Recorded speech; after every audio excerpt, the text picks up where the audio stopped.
Bonjour à tous et bienvenue sur cette chaîne. Aujourd'hui, je vous propose un voyage au cœur du Ramadan, un mois sacré de jeûne et de transformation.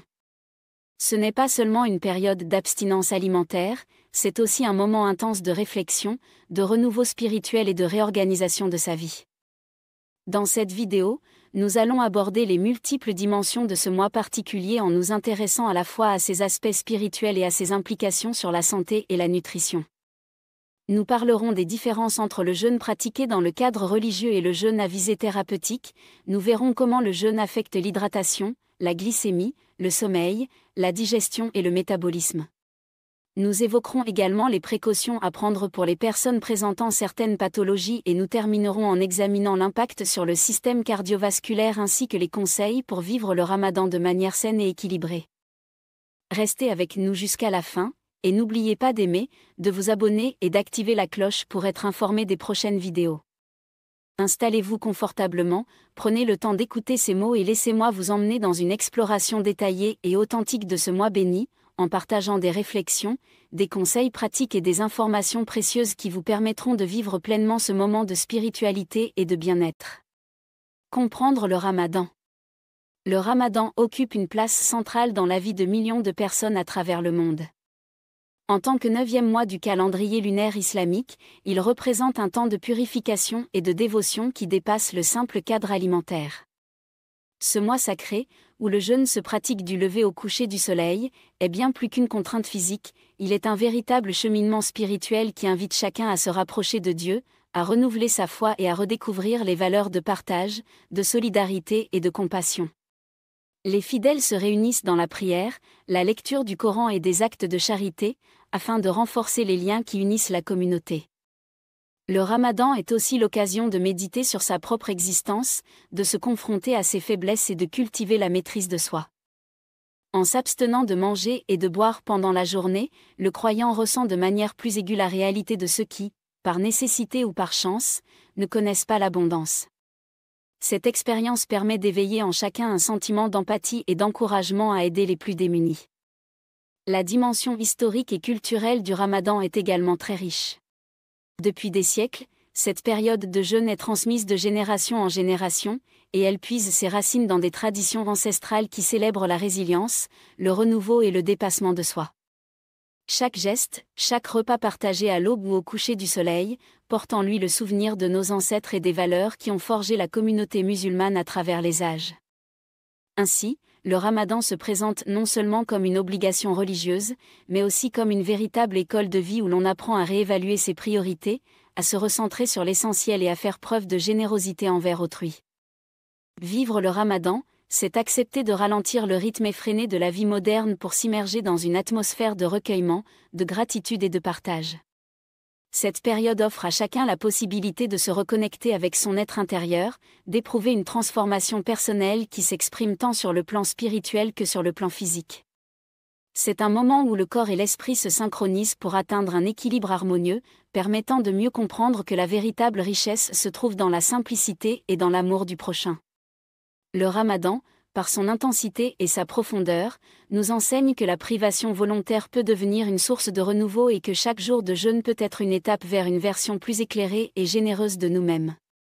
Le jeûne, différence entre jeûne religieux et jeûne thérapeutique. Aborder le sujet du jeûne, c'est avant tout comprendre la différence entre le jeûne pratiqué dans le cadre religieux et celui à visée thérapeutique. Le jeûne du Ramadan est avant tout une pratique imposée par la foi. Il ne s'agit pas d'un choix individuel, mais d'une obligation pour tous les musulmans en bonne santé, qui, chaque année, se rassemblent pour observer cette période de privation. L'objectif premier n'est pas de rechercher des bienfaits sur la santé, même si certains effets positifs peuvent naturellement en découler, mais de se purifier, de se rapprocher de Dieu et de renforcer le lien communautaire. Dans ce contexte, le jeûne est perçu comme un acte de dévotion et d'abnégation qui permet de s'extraire des distractions matérielles pour se concentrer sur l'essentiel. Il incarne un moment de sacrifice et d'introspection qui aide à cultiver la patience, l'humilité et la solidarité. En revanche, le jeûne à visée thérapeutique est une démarche volontaire qui s'inscrit dans une perspective de santé et de bien-être. Ici, l'abstinence alimentaire est utilisée comme un outil pour permettre à l'organisme de se régénérer, d'éliminer les toxines et de stimuler le métabolisme. Cette approche repose sur des bases scientifiques et sur une planification rigoureuse des repas, afin d'optimiser les effets bénéfiques sur le corps. Les personnes qui pratiquent le jeûne thérapeutique choisissent souvent d'interrompre temporairement l'apport en nourriture dans le but d'améliorer leur santé globale, de favoriser une perte de poids ou de réinitialiser certains processus métaboliques. Bien que les deux types de jeûne impliquent une privation qui modifie temporairement l'état physiologique du corps, leurs objectifs restent fondamentalement différents. Le jeûne religieux est avant tout un acte de foi, une manière de se rapprocher du divin et de renforcer les liens avec sa communauté, tandis que le jeûne thérapeutique est envisagé comme un moyen d'optimiser la santé et le bien-être par des ajustements nutritionnels et métaboliques. Il est donc essentiel de ne pas confondre les bénéfices potentiels sur le plan physique avec l'essence spirituelle du jeûne pratiqué pendant le Ramadan. Chacun de ces modes de jeûne a ses propres règles et recommandations, et il est important que les personnes qui souhaitent s'engager dans l'un ou l'autre soient bien informées afin de respecter les besoins de leur corps tout en honorant leurs convictions. En somme, que l'on choisisse de jeûner pour des raisons religieuses ou thérapeutiques, l'essentiel reste de trouver un équilibre qui permette de tirer le meilleur parti de cette expérience, en harmonisant les exigences du corps avec celles de l'esprit et en respectant les spécificités de chaque approche. L'hydratation pendant le Ramadan.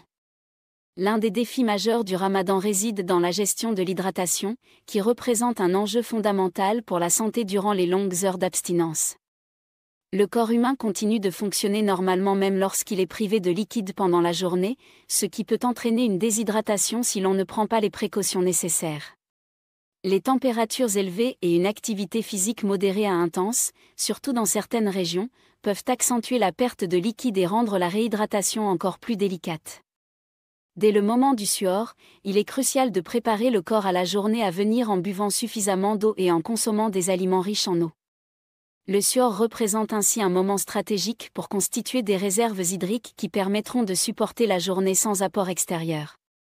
De même, l'iftar est un moment capital pour rétablir l'équilibre hydrique du corps.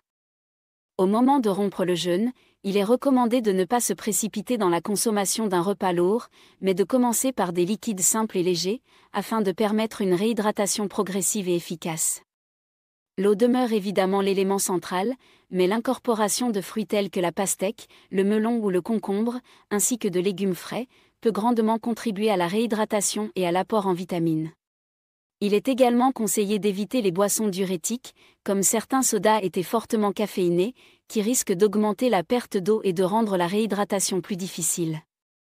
Selon les recommandations des experts, une consommation totale d'environ 1,5 à 2 litres d'eau répartie entre l'iftar et le suhoor est idéale, cette quantité devant être ajustée en fonction de la température ambiante et du niveau d'activité physique quotidien. Au-delà de la quantité, la qualité des liquides consommés est également essentielle. L'eau filtrée ou embouteillée de bonne qualité permet d'éviter l'ingestion d'impuretés qui pourraient altérer la réhydratation. En planifiant minutieusement ses apports hydriques et en choisissant des aliments naturellement riches en eau, il est possible d'éviter les désagréments liés à la déshydratation, tels que les maux de tête, la fatigue ou même des troubles plus graves en cas d'exposition prolongée à un manque de liquide. Cette stratégie d'hydratation n'est pas simplement une question de boire de l'eau en grande quantité, mais repose sur une approche réfléchie et rationnelle du moment de la consommation, de la qualité des liquides et de leur répartition sur les heures disponibles. Chaque geste compte dans ce processus, et la capacité à écouter les signaux de son corps permettra de maintenir un niveau d'hydratation optimal, garantissant ainsi que le jeûne se déroule dans les meilleures conditions possibles et que les bienfaits spirituels et physiques ne soient pas compromis. La glycémie et le métabolisme en période de jeûne. Un autre aspect essentiel du Ramadan concerne la gestion de la glycémie et les effets du jeûne sur le métabolisme. Durant les heures de jeûne, le corps se trouve en situation de privation alimentaire qui l'oblige à puiser dans ses réserves pour continuer à fonctionner. Ce processus naturel entraîne une baisse progressive de la glycémie, incitant l'organisme à mobiliser le glycogène stocké dans le foie et les muscles afin de produire l'énergie nécessaire. Lorsque l'iftar arrive et que l'alimentation est réintroduite, le taux de glucose dans le sang remonte rapidement, rétablissant ainsi l'équilibre énergétique. Cependant, ces fluctuations ne sont pas sans conséquences, surtout pour ceux qui souffrent de troubles métaboliques ou de diabète. Pour ces personnes, la gestion de la glycémie doit être particulièrement surveillée et accompagnée d'un suivi médical régulier afin d'éviter les pics glycémiques et les chutes brutales qui peuvent nuire à l'organisme. Il est alors recommandé d'adopter une alimentation qui favorise une libération progressive de l'énergie, en privilégiant des aliments à indice glycémique bas ou modéré. Les céréales complètes, les légumineuses, les légumes et les fruits riches en fibres jouent un rôle crucial en permettant une absorption lente et régulière des glucides. Parallèlement, la combinaison judicieuse de protéines et de bonnes graisses contribue à stabiliser la glycémie et à apporter une sensation de satiété durable. Le jeûne, en sollicitant fortement le métabolisme, favorise également la combustion des graisses lorsque les réserves de glycogène sont épuisées. Ce mécanisme naturel peut entraîner, pour certaines personnes, une légère perte de poids et une amélioration de la sensibilité à l'insuline, à condition que l'apport alimentaire lors de l'iftar ne soit pas excessif. Il est primordial de veiller à ne pas compenser les heures de jeûne par une consommation massive et déséquilibrée de sucre et de graisse, car cela risquerait de provoquer des fluctuations trop importantes de la glycémie, nuisant ainsi aux bienfaits du jeûne. La clé réside dans une planification rigoureuse des repas, qui permet d'assurer une continuité dans l'apport en énergie et de maintenir un équilibre métabolique stable tout au long de la journée.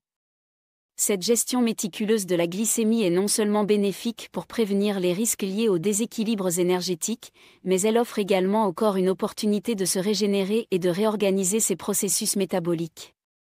En adoptant ces habitudes alimentaires adaptées, le Ramadan devient alors une occasion unique de repenser son rapport à la nourriture et de mettre en place des stratégies nutritionnelles qui profitent à la fois à la santé physique et au bien-être mental. Impact du jeûne sur le sommeil et la digestion. Le Ramadan modifie profondément notre rythme quotidien, impactant directement la qualité du sommeil et le fonctionnement du système digestif. Se lever très tôt pour le suhoor, décaler les heures de repas et adapter ses habitudes de vie entraîne une perturbation du cycle naturel du sommeil. Beaucoup de personnes ressentent une diminution de la qualité du repos, ce qui peut se traduire par une sensation de fatigue persistante tout au long de la journée. Pour pallier ces effets, il devient indispensable de revoir ses habitudes de sommeil en intégrant, par exemple, des périodes de sieste ou en aménageant un environnement de repos optimal.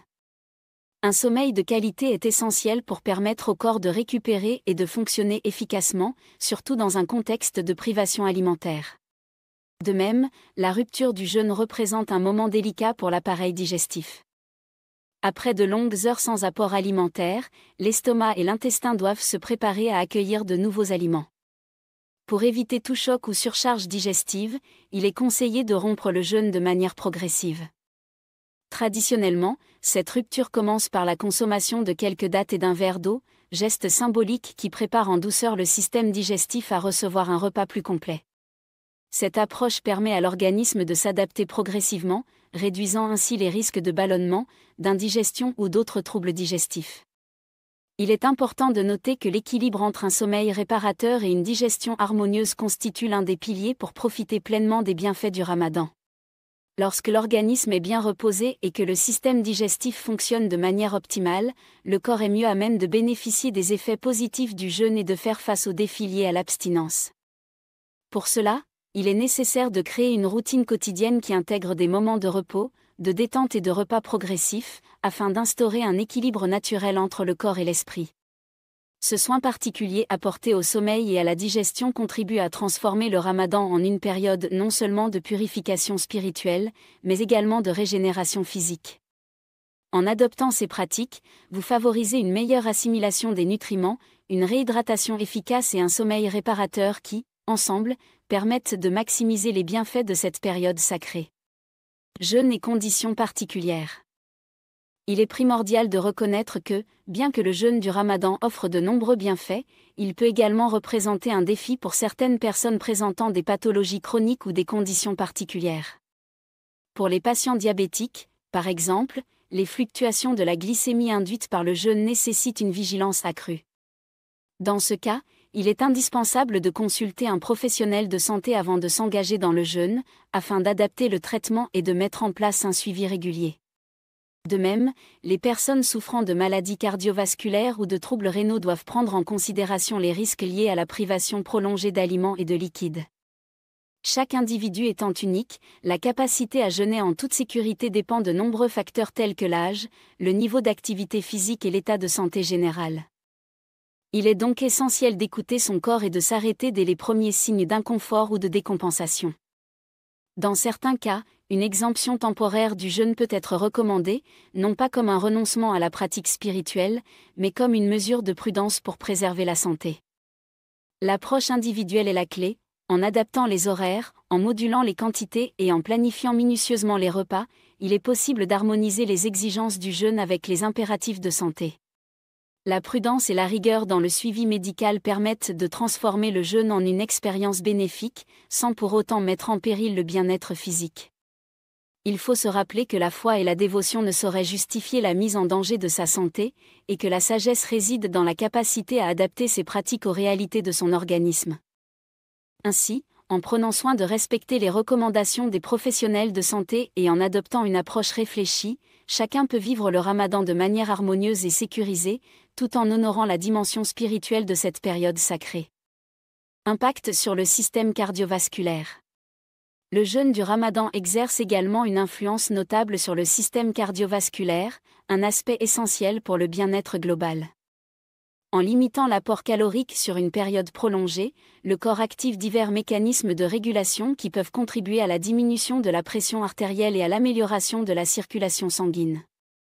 De nombreuses études ont montré que, lorsqu'il est pratiqué de manière équilibrée et accompagné d'une alimentation saine, le jeûne peut favoriser une meilleure fonction cardiaque.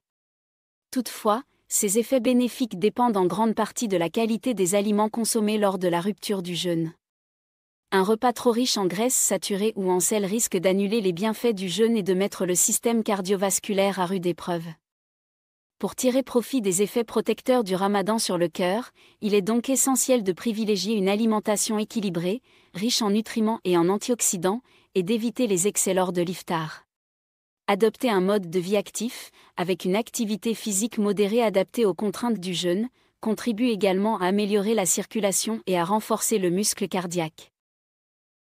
Le jeûne offre en outre une opportunité de repenser ses habitudes alimentaires sur le long terme, en intégrant des pratiques favorables à la santé cardiovasculaire, telles que la consommation régulière de fruits, légumes, noix et poissons riches en oméga 3. Le ramadan peut ainsi être perçu comme une période de purification non seulement de l'âme, mais aussi du corps, où l'harmonie entre les besoins physiologiques et les exigences spirituelles est recherchée avec soin. En respectant ces principes, il devient possible de profiter des bienfaits du jeûne sur le cœur tout en minimisant les risques, pour que ce mois sacré soit synonyme de renouveau et de bien-être intégral. Conseils pratiques pour un ramadan réussi et sain. Pour conclure cette exploration approfondie du ramadan, il est essentiel de revenir sur les conseils pratiques qui vous aideront à vivre ce mois sacré dans les meilleures conditions possibles. La réussite du jeûne repose avant tout sur une organisation minutieuse et sur l'écoute attentive de son corps. La planification des repas joue un rôle fondamental, car en préparant à l'avance les menus du suhoor et de l'iftar, vous garantissez un apport nutritionnel équilibré qui soutiendra votre organisme tout au long de la journée. L'hydratation, comme nous l'avons vu, constitue un pilier indispensable et doit être gérée avec soin en répartissant judicieusement la consommation d'eau et en intégrant des aliments naturellement riches en eau. Le choix des aliments lors de la rupture du jeûne est également déterminant. Privilégier des produits frais, complets et peu transformés permet de redonner de l'énergie à l'organisme sans provoquer de déséquilibre métabolique. Il est aussi important d'intégrer une activité physique modérée qui, en favorisant une bonne circulation sanguine et en stimulant la digestion, s'inscrit dans une démarche globale de bien-être. Le repos et la qualité du sommeil doivent également être au centre de vos préoccupations. Le ramadan modifie les horaires habituels et il est essentiel d'adapter vos périodes de repos pour permettre à votre corps de récupérer et de se régénérer efficacement. Pour ceux qui présentent des conditions médicales particulières, telles que le diabète ou des troubles cardiovasculaires, un suivi médical régulier et une adaptation des traitements sont indispensables pour que le jeûne ne compromette pas leur santé. Enfin, n'oubliez pas que le ramadan est avant tout une période d'introspection et de renouveau spirituel. Prendre le temps de méditer, de prier et de se reconnecter à ses valeurs permet de créer un équilibre harmonieux entre le corps, l'esprit et l'âme. En adoptant une approche consciente et en intégrant ces conseils pratiques dans votre quotidien, vous transformez ce mois sacré en une opportunité unique de croissance personnelle et de bien-être durable. Chaque geste, chaque décision prise avec soin contribue à créer un environnement propice à la réussite du jeûne, tant sur le plan physique que spirituel. Vivre le Ramadan de manière équilibrée, c'est trouver l'harmonie entre la rigueur des pratiques religieuses et les nécessités du corps, pour en faire une période véritablement enrichissante et transformatrice. Conclusion. Nous arrivons maintenant à la fin de notre exploration du Ramadan, un mois qui allie foi, tradition et enjeux de santé. J'espère que cette vidéo vous aura permis de mieux comprendre l'importance spirituelle de cette période, ainsi que les multiples impacts physiologiques du jeûne sur notre organisme. Le Ramadan offre à chacun la possibilité de se recentrer sur l'essentiel, de renforcer les liens avec ses proches et de se reconnecter à des valeurs universelles de partage et de compassion.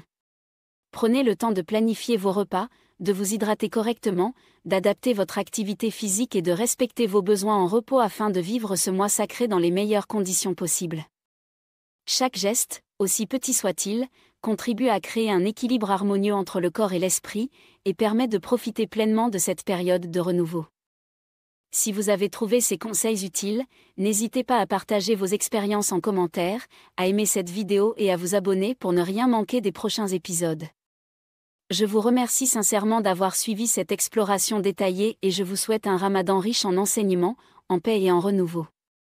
Ramadan Moubarak à tous et à très bientôt pour de nouvelles découvertes.